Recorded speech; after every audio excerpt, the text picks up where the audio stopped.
Hey folks, this is Vince with Ads Gaming Addiction, and today we're going to check out Seven Dragons, a card game for 2 to 5 players for ages 6 and up, with the average playtime being between 10 and 30 minutes. Now the idea of this game is incredibly simple. Each player is going to get one of these gold cards. It lists a dragon of a particular color, and you're going to be trying to lay down cards of that color in such a way to where you connect 7 of them.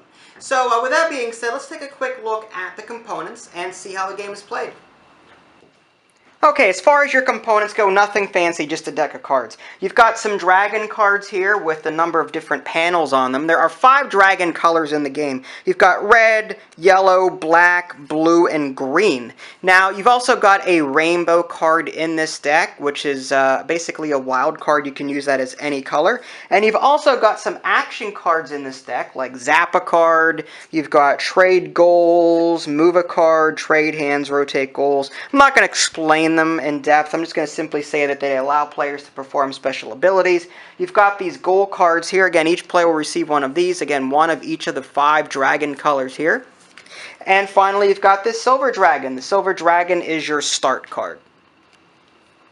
Setting up the game is very easy. The deck of cards is shuffled and each player receives a hand of 3 cards. After that, the gold cards are shuffled and each player receives 1 to call their own. And finally, the silver dragon is placed as the start card in the middle of the table. It'll start off as a rainbow dragon, meaning it'll take the I don't want to say shape, but assume the role of any color. But as cards are added to the discard pile over here, that'll change to color to whatever is on top of the discard pile. So if this card were here, this would be a red dragon. If this card were here now on top, that would be a green dragon, and so on and so forth.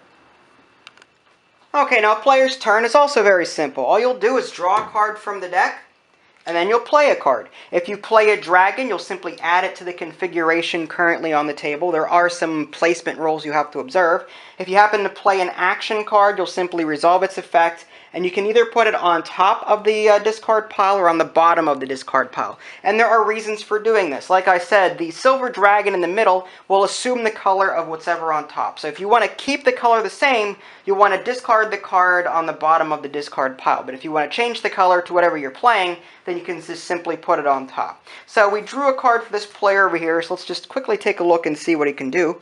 Now, whenever you play a dragon card, like I said, there are some placement rules. I'm not going to get into all of them, but suffice it to say that the card that you put down next to another card, it has to match at least one of the panels. So this would be a legal move because this blue matches this blue here. Let's see if I can come up with another example. Here's green and black. These are actually some pretty crappy cards. Let's see if we can just go through this deck real quick and see if I can find some other combinations that might work.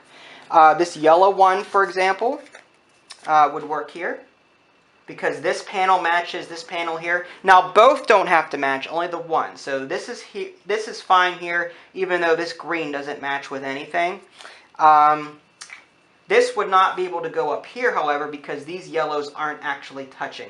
This red is touching this yellow, and this yellow is touching that green. So that would not be a legal move. You also can't make it so that they are perpendicular like that, or you can't put them down in such a way to where the card would be skewed or misaligned like so.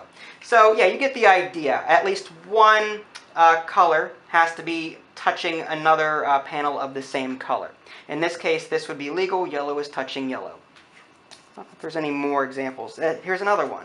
This blue is touching this blue, so that is fine, even though this red is not touching anything. I think you get the idea.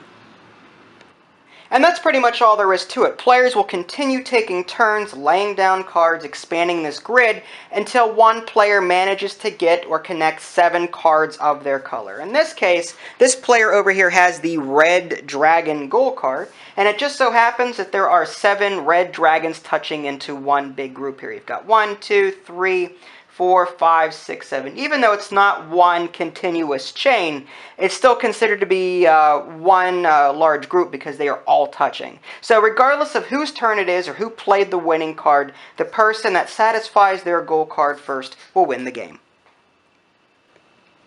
Alright, and there you have it, a brief look at 7 Dragons. It's important to stress that I didn't cover all of the rules in the manual, but this should just give you the general idea. As far as what I thought, it's very easy to play. It should appeal to a lot of different people. If you're a casual gamer family, for example, and are looking for something easy to play on game night, this will work fine. If you're a more serious gamer and have a group of buddies over for some difficult games, this would serve as a nice filler because it has a quick playtime. So if you want to see what else I think about the game, you can read all about it in my review at www.dadsgamingaddiction.com. If you haven't already, subscribe to my YouTube channel. That way you can keep up to date on any new content I happen to publish. This is Vince, thanks for watching, and I'll catch you next time.